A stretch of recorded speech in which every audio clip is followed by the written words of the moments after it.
আসসালামু আলাইকুম বন্ধুরা, কেমন আছেন? আশা করছি ভালো আছেন। আল্লাহর রহমে আমিও ভালো আছি। আজকে একটি নতুন রেসিপি নিয়ে আপনাদের সামনে আবারও হাজির হয়ে গেলাম। মাছ দিয়ে একটি আলু রান্নার রেসিপি। আশা করছি আমার রেসিপিটি অবশ্যই প্রথম থেকে শেষ পর্যন্ত দেখতে থাকবেন। আর পছন্দ হলে লাইক করবেন, কমেন্ট করে জানাবেন আমার রেসিপিটি কেমন হয়েছে। আর অবশ্যই বন্ধুরা আমার চ্যানেলটিকে সাবস্ক্রাইব করে দেবেন। আর এটি আমি একদম কষা কষা করে রান্না করব। তাহলে বন্ধুরা চলুন রেসিপিটি শুরু করা যাক। বন্ধুরা এখানে আমি নিয়েছি 4 পিস মাছ। এই মাছটিকে বলা হয় ভোলা মাছ। আমি এখানে 4টে মাছ নিয়ে ভালোভাবে ধুয়ে পরিষ্কার করে নিয়েছি। আর একটি আলু দেব, তার জন্য একটি আলু ভালোভাবে আমি কুচিয়ে ধুয়েও নিয়েছি। এখন আমি মাছগুলোকে হালকা ভেজে নেব। তার জন্য আমি এখানে দিয়ে দিলাম কিছু পরিমাণ লবণ আর একটু হলুদ গুঁড়ো। তারপরে আমি হাত দিয়ে ভালোভাবে মেখে নেব।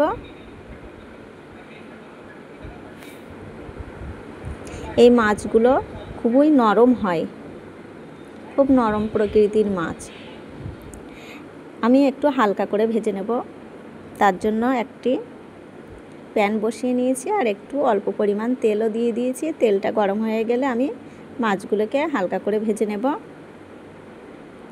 আপনারা কিন্তু যে কোনো মাছ দিয়ে এই রেসিপিটা বানাতে পারেন। এখানে আমি মাছগুলোকে এক এক করে দিয়ে দিলাম। এখন আমি 1 মিনিটের জন্য একটি পিঠ ভেজে নেব। তারপরে উল্টে দিয়ে আরেকটি পিঠ আমি 1 মিনিটের মতো ভেজে নেব।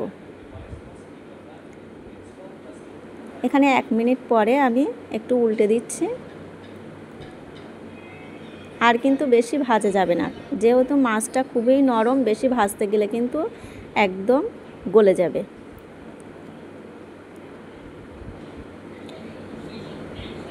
এখানে বন্ধুরা অপর পিঠটিও আমি 1 মিনিটের জন্য রেখে দিয়ে ভেজে তুলে নিলাম। এখন ওই একই পাত্রে দিয়ে দিলাম পরিমাণ মতো তেল।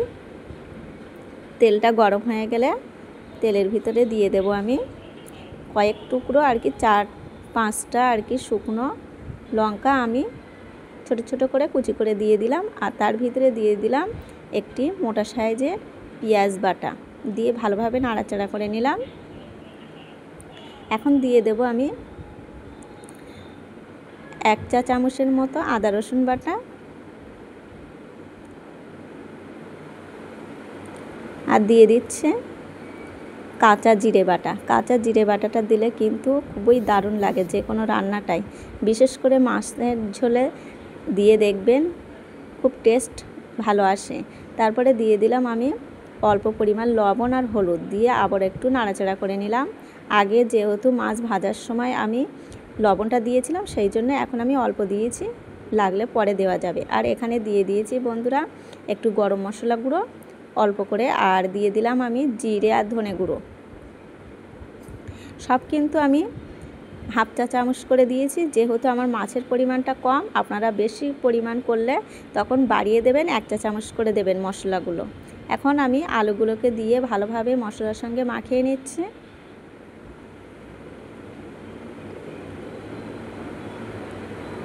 এখন অল্প পরিমাণ পানি দেব আলুগুলোকে ভালোভাবে সিদ্ধ করবার জন্য। আর মাছটা জন্য বেশি পানি লাগবে না, কারণ মাছটা এমনি অলরেডি খুব নরম। আমি আগে আলুটাকে সিদ্ধ করে নেব, তারপরে আমি মাছগুলোকে দেব। এখন আমি একটি ঢাকনি দিয়ে 2 মিনিটের জন্য রেখে দেব। বন্ধুরা এখানে 2 মিনিট পরে আমি ঢাকনিটা তুলে নিলাম। আর এখানে যথেষ্ট পরিমাণ পানিটাও আছে, আর এই পানিতেই পুরো রান্নাটাই হয়ে যাবে। এখন আমি ভেজে রাখা মাছটাকে দিয়ে দিলাম।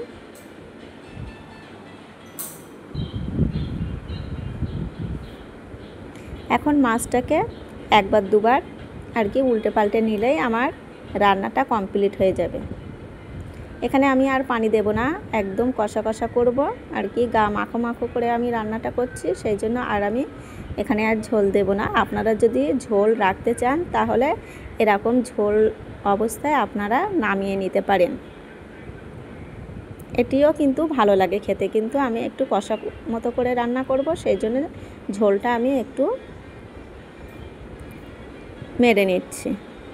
আর এখানে উপর থেকে আমি একটু গোলমরিচের গুঁড়ো ছড়িয়ে দিলাম, দিয়ে আবারও আরেকবার আমি উল্টে দিচ্ছি মাছগুলোকে, যাতে করে মাছের ভিতরে মশলাগুলো ভালোভাবে যায়, সেই জন্য আমি একটু উল্টো পাল্টে নিলাম। বন্ধুরা, এখানে কিন্তু আমার রান্নাটা একেবারে কমপ্লিট হয়ে গিয়েছে। আর শেষে কয়েকটি কাঁচা লঙ্কা কুচি আমি উপর থেকে ছড়িয়ে দিলাম। বন্ধুরা দেখুন আমার রান্নাটা কেমন হয়েছে, দেখেই কতটা লোভনীয় মনে হচ্ছে। বন্ধুরা একবার হলেও আমার মতো করে এই রেসিপিটা বানিয়ে দেখবেন, খুবই ভালো লাগবে। আর অবশ্যই আমার চ্যানেলটিকে সাবস্ক্রাইব করবেন আর অবশ্যই পাশে থাকবেন। আজকের রেসিপিটি বন্ধুরা এই পর্যন্ত, আবার পরে ভিডিওতে দেখা হবে। ততক্ষণে সকলেই ভালো থাকবেন।